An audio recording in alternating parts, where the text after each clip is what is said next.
ia vi ia le atua ile nei tae au toe whatalofa ma toe whawhenua i atu si o tātou ainga e kalesia ile nei tae au e ui lava ina tātou le mafuta e pe ona masani ai i aso sata i tasi i te tātou whalesa i tāpua inga e pe au no tā ua le nei tae au whawhetai le atua o lo tātou au nei se atua e a fio i so se mea e tātou te whawhetai ai o ie le nei tae au ia e leo mavaelo na lofa e leo suia lo na lofa e leo suia lo na whaamahoni i le nei tae au e ui fo ina afea ia si o tātou ainga e kalesia ia i whaamai le nei vai tau ia ai le suia i lava le alofa o le atua amen ia o a fo i mawhatianga o a mea ua o mai ia o vaenga o le soifuanga e tofo mai ai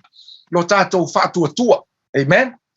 Ai o le tatalo ma le Faamalosi, ia aua nge suia ai lo talitonunga, aua ne suia ai lo wola whātua, o lo o soifua lava le atua. Ngā ke sila fia mea uma, ngā ke sila fia foi le tūlanga le ua iei tātou le nei vai tau, e peo na iai. E longo wala mai ele nei tai au, e wha mai whasili a tinai a tau nei tai au. Oa mai o ele ngai kaya. Au faculty na keilo. Wa I whaafo winga alo ma losi le nei tae au. Keilo e ka kaunga e kaukala I le upua le atua, ma e kalikongu le upua le atua. E le suia, le alofa, ma le whaamahoni o le atua. Amen? O te loa o loko iai ka kou keimi whaingata, keimi o whaamai, e o mai. Ai peo na o whaamalosi atu nei tae au. Ia ku mau lo whātua, ia akili ai o ngā mausali lo whātua, ma lo tali tonu I le atua, e le ai se mea e whaingatai le li. Amen? Ia, o sina upu Faamalosi mo I tātou le nei tae au. So soani ia te oefe so soani fu ia te a. Ukei loa kako uma, we're all in the same boat. Ia, okay, leo lopo yesiso kako e ka le sia e, ele o isolate. Ai kei loa. O mawhau ali ngai kai au, ngai ku ele mea ua iai ka kou le isolation le iai. Ke loa koe kilo I foanga le atua ma le plana le atua tangata. Kei loa. God did not create us for isolation. Ele I whaia ele akua ka kou e isolate ka kou. E ke loa wha maungi anga o lautala. Inga ua umanga whaia ele atua mea uma, whaia ele atua tangata. Ngai vai e. Nga fia, nga ole fina ngalo le atua, e maa futa I tangata. Ele manga o le atua e isolate ese le tangata maia. Ai ke longa maa fuanga halainga isolate le kangaka ma le atua. O le kangaka I langa filifilinga. Amen? Ala leo te Faamalosi atua I le nei tae au. O ngā iai le atua le mea ngai ke iai. Even though I le kulanga o le isolation o ngā fuafuanga le maa loma me iai o ngā le whaamai. Ba ele o isolate ma iei oe I le alofa o le atua. Ele o ave e sea ma iai oe I le polo kalame ma le finangalo o le atua. Amen. Longo winga. Ia, e kukupu ange I mea, e happen nge I mea le soifuanga. Ai aua nge I suia ai lo mawhau. Aua nge I suia ai o tātou, loto I le atua. Ai sea, o lo o iai le atua mai tātou. Amen. Ia, e le fasi fai tau le tusia Roma. Le Roma e valu, fai upe tolu sul maritas. O lo Faamalosi a te oi. A uma tātou sauninga, whao ngālinga ia so sai ke whai kau a koa I le mata upu lea. A kongo le awhe soa ni atu ai le upu le li. Ia te oi le nei tae au. Le Roma e valu, o le whai upe tolu sul maritas. Ia oi ngā le la a mai ese Faamalosi. Ia mo tātou umai le nei tae au. E ala I le upu le atua. E loa, a sua se si mea o e manga o mia ke le kākou teimingi. O le upu le li. Amen. E mo I kākou ke mga mia mea ai o vai mai si mea. O po ngesi ngā. Ai kei loa. O le mea piko sili le kakaunga kākou ngau iai. O le upu le atua. Ai kei loa, whawhikai fo I le atua. We thank God for technology. E le o mawhainga ka o fi ai le upu le li. Amen. Ia mo I tātou nei tae au. Ia. O lea lau fai tau I nātu, fai upe tolu spu maritas. Ai sila I fo I lau kuspa ia. ia i nei tai au a le lau fai tau atua i le fa Samoa fa pea o le nei se a sa tātou upu i le nei mea a fai ua au ma i tātou le atua o ai se fa sanga tau mai ia te tātou amen ia le lau ka mo fai kau aku fa pea tani fa pea. What then shall we say in response to these things? If God is for us, who can be against us? Amen. Ma ngai le fionga le tua. Ma ngai le upu le li. Wai fa fonga mo fa longo ia. O se Faamalosi mo le tatou ainga i le nei taia. E fa pea. God is for us. E au le atua ma i tātou. Amen. Te si mai fa pe lunga lo lima pe kalikongu e au le atua ma i tātou. Amen. Ia ave sau pate vi ai le atua. Paki vi ai le li. Wa leo le Faamalosi tai au le tātou ainga. Kei wei. Kei loe le fai ngō fie le kulanga wei kākou. O kei loa fo. Ke le kākou wa popoli. Ke lo foi ko akele waku vale. Amen. Ai ke lo le fa manatu sa usa ili mama fau ile po le ase Faamalosi. Mo tatou le nei tai au e le upo le atua. Ai ke lo le fe au le nga mai le atua e momoli atu e Faamalosi tatou ainga e kalesia. God is for us. E au le atua mai tatou. Amen. Le nei tai au ke wei man tatou ainga. Ia e manga kua le tai au le nei. Po le alava le kinga ingo le me wai o iai, po le alava le kua inga mafakia wai iai. Awange ingalo ia te oe. God is for us. E au le atua mai tatou. Amen. Ke lo o le tusi le a Roma, o le tusi le apostolo Paulo, ngai e tusia mo le au kerisiano, po o tangata fatu atua i totonu o le nuu le o Roma. I le Roma mua fai upe fitu, e iei fa upunga na tusia le apostolo Paulo nga fai loa tuai le apostolo Paulo. Lona mafau lona concern. I tangata ia. Ai ke lo mangai ai o le fa upunga le nga acknowledge ai le apostolo Paulo tangata ia i totonu o Roma. Fai mai. O tangata ia those who are loved by God and called to be saints. O le whaupunga lea ngā whaupu pe ngā acknowledge ai le apostolo Paulo. Tangata ia to tonu o le ekalesia Roma. Wa mai o e ua lofaina e le atua. Ma e ua taua o le au whatua tua po le au paia. Amen. O le vaenga lea e mawhainga launga tasia umai tātou le finangalo le atua. Awa ua e whaolaina mo whaolaina. Ua lofangia i tātou e le atua. Ua tau paia ina i tātou ono le atua.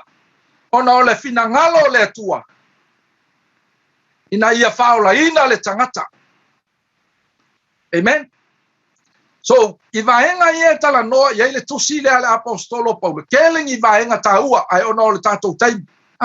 O lo tala noa ai le apostolo Paulo, ma whaamangaku i le apostolo Paulo.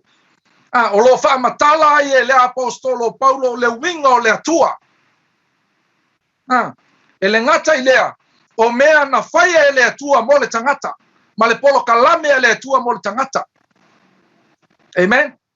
O le Faamalosi fo i lea mo i tātou le nei tae au. E le ngata fo i lea, o le whaamanatu le apostolo Paulo. I tangata Roma. Le mea na whaia i Yesu Keriso. E ala ilona maliu malona toi tu mai. Ina ia whaola ina malawea ina le tangata mai le loloto le angsala. O le si mea tāua. O lo whaamanatu ai le apostolo Paulo. I tangata. E winga ia te ilatou. Ai le ia fio mai Yesu, ai le i whaola ina, le tu ai ngā tangata sa iai tātou. O lo whaai loa mai le apostolo Paulo. I le finangalo le atua. Ke loa le si mea tāua i le tusi lea. O lo whaai loa ma whaamanatu mai le apostolo Paulo.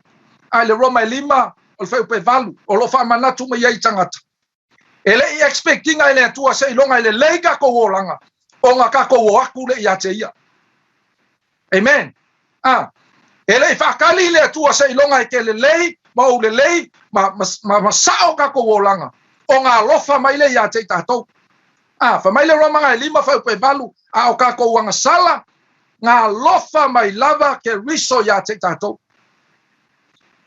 o le whaamaungianga lea o le wheaua le atua ma le Faamalosi nei tai au. Ka kouai. That God is for us. E au le atua mai tātou.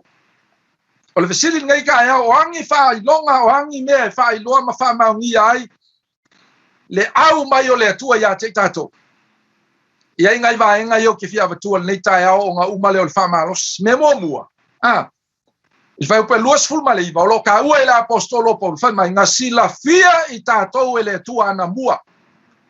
Ka kou umaanga, ka kou iai le lalo langi. Ngai e whangau, ngai e soifua mai mo whangau mai le lalo langi nge. E ese meanga ka kou iai. E ese tapua inga, ese leo langa, ese soifuanga ka kou iai. Ai kei loa, ngā sila fia le lei ele atua I tātou, fai mai ngā ia sila fia, nga ia tofia ina I tātou ana mua. Amen. O le whaamaungianga ngā o le upo le tua. E ngā ke sila fia mea uma. So he knows or he knows everything about yourself. E o mai le kaimi ngei. You know what you're going through right now? Ngā sila fia e le tua. E le aise mea aisea. Langa o le tua ngā ke sila fia. Vaenga mua ngā whamai. Nga ia sila fia, nga ia tō fia I tātou ana mua. Le ase whaamaungianga I lo hai olo iai le tua mai tātou. Nga ia sila fia oe. Nga ia sila fia. Nga ia kō fia I tātou. O le finangalo o le tua. Inga ia. Inga ia whaolaina oe ma ia whaolaina. O le ase isi mea I lo hai. Le ase isi whailonga I lo hai le au o le tua mai tātou. I le whaiupuanga I kolus fulu. O lo whailoa mai ai ele ngata ngā ia filifilia I tātou. Ai ngā ia vala awinga I tātou. Ele ngata ngā ia filifilia oe. Ai ngā ia vala awina fo I tātou. E loi kai meo ke ngofo wia mo mawhau. Ia te au. O ai e au a manatu mai ai le atua. O ai e au. Ua whao ngā inga ai au ele atua, ai le whao ngā sesika ngaka I siri aku I te au. There are people that are better than us. There are people that can do greater things than us. There are people that know more than us. Well, that's the reality of life. E kemi ke whapea oe, you know everything, I know everything.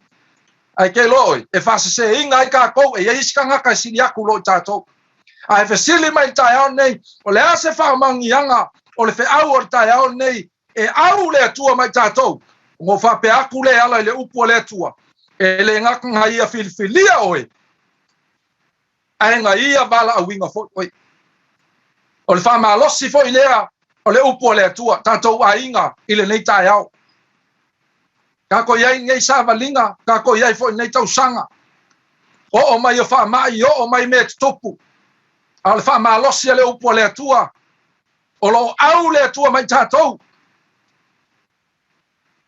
Ia e manatua, ngā ia silafia oe. Ngā ia filifilia oe. Ngā ia vala uinga fo oe. Au ka ko ngā lulua le finangalo le atua. I ko kongo fo i tātou ai ngai kālesia. E loa, ele I vala uinga oe le whaipe au. Ele I vala uinga oe se tangata. Ai ngā vala uinga oe le atua. Te lo le whaamaungianga ngā o le iai o le atua mai tātou. Aua o ia ngā ia vala uina I tātou. O le ase whailonga o le ase me I loa ai le au o le atua mai tātou. Whai mai whai upuanga I kolus fulu. E le ngaka ngā ia vala uina I tātou. Pa ngā ia tau a mea tonu uina I tātou. Not only God calls us, but he also justify us. Te lo e le vala au le atua ngā o ngā vala au ia te oe. E le ngaka ngā vala au, Ainga ia ta ua mi o tonu wina I tātou. O le whai longa le ngā e ta uma ia te tātou. That God is for us. E au le atua mai tātou. E le ngaka ngai ia silafia, ngai ia filifilia, ngai ia vala awina, e ngai ia tau wa mi o tonu wina I tātou. Whai mai te kusia lea Roma. Ua tau wa mi o tonu wina fua I tātou. Kalu lo tātou wali o Yesu Keriso. Amen. Hallelujah. Male maenga lo na wha. Lea se wha ilonga o lea se me ilo ai. Ua vala uwina pe o lo o au le tua mai tātou. Mai alfa yupunga e kolu se fulu. Not only God justifies us, but He also glorifies us. And that is the good news. O le kalelei o le whiau ngā mo tātou ma le Faamalosi ngā mo kākou nei tai au. Te Lord Paul kalame le tua ele ngā o ngā whaolainga o e ngā tailia. Le voi le ia kākou mana tua au kākou iai tono le whaotanga ma le finangalo le tua e iai le si wha moe moe sili aku a kāpenga e le tua I lo iai ko kongo le whaotanga. Amen. Mongo winga ele ngaka ngā kaua mea tonu wina I tātou e le tua. Ai wha mai kuspai mai upo le apostolo Paulo ia Roma. Ngake whaamanu I ina foi I tātou. Amen. Ao e ngā lue e le finangalo le tua. Ao kako iai fo ngei vai kau. Whainga tā o whaamai ma mea uma. Ia auange I ngalo ia te oe le e ka le sia pele le tua. E iai le si wha moe moe kua aku. There is another hope. Pe ama vai aku. Le ala lea I le mata upua lea. I le amatanga o ka ua I le apostolo Paulo. Ia pua ngā masangia ma le vave ma vai. O mea e o mai. Ia o kele o lopo le ale ma losi o lo whakua kuanga iai. Kele lo foi po le ale ma losi o lo kalikongu nga iai le atua. A kongo iai keimi wa amaka nga makua lulu winga I tātou. Because we are in this days, the last days. Wa amaka o nga ioi mai satani lo nga ma losi ea. E lulu le kalesia.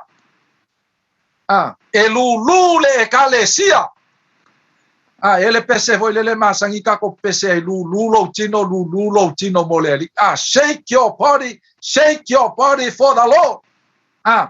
Ke lo me ngalo sa usakangi kai mingi. E wa maka sa usakangi ala fa mai ma me uma e sa se i lulu le ekalesia. E ke lo me kupu. E ko ulu ese. E ai me ko ulu ese. Ele ki ofa mai Yesu o le tu mau se ia o le ngata anga ia e whaolaina. Lo wa inga e ka le sia ke wei le tai au ngei o le Faamalosi le upo le tua. Au ngei ngalo ia te oe e au le atua mai tātou. Ama vai le o langa ngei, ama vai le soifuanga ngei o whaamai, whaalave ma me kukupu. O lo kako look forward I le si whaamoe moi tu hatu. O le ola e whaababau, ma le manuia ua tā pena e ke riso Yesu, mo oe mahau le tangata whaatuatua. Amen. Ke lo iei upo e masangi I ko inga sa mo e whaapea e lutia I puava ai mapu I whangalele. O le Faamalosi nei tai au kako wa inga. Auange ia vea whaamai ma mea e malu e lue ai lo whaatuatua I le atua. Ele ngata e taua mea tonu wina I tātou e le atua. Ngake whaamanu ia ina fo I tātou. Amen. Ia, le ka le sia le atua man tātou maftanga nei taia o ewa mawhai o ngā langona mai lo leo nei taia o e ala I lunga o le ngei upenga tawhai langi. Auange I ngalo ia te o le upua le atua ma le Faamalosi ka eau ni. E au le atua mai tātou, that God is for us. Amen. Ke loa whai mai le whai upunga e kolu suma le fitu, whai mai upo le apostolo Paulo. Might know in all these things we are more than conquerors through him who loved us. Whai mai le apostolo Paulo, Roma O le mea nge o kou lo mai o tō manatua. Ua ka kou mangu ma loa iai. Onga o ke riso Yesu. Kei lo e kei wei ka kou a inga. Families. Ele o e se tangata whaia inga.